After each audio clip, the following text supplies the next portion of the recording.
But anger controlled and directed towards defeating the enemy is a most effective weapon. This man is a classic example.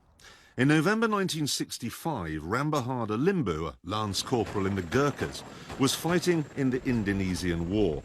During one battle, he ran across 60 yards of open ground, completely exposed to a hail of murderous machine gun fire, so he could rescue a wounded soldier. It seemed to onlookers like a suicidal run the first time, but then he did it all over again to come back with a second soldier. And then again for a third time to retrieve their Bren gun, which he used to charge down and kill the enemy. He won his Victoria Cross in just 20 minutes and afterwards said that it was the anger of seeing his friends wounded that had driven him on.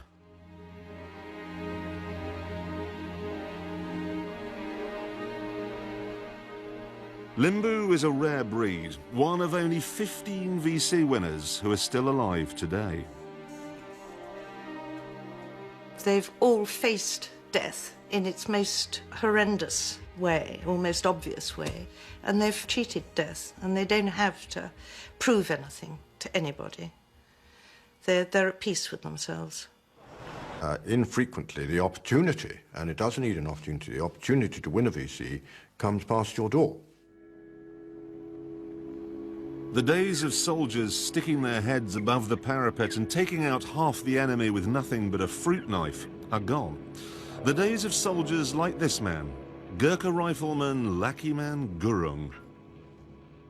In Burma, on May the 13th, 1945, Gurung was manning the most forward post of his platoon when 200 Japanese soldiers attacked the position.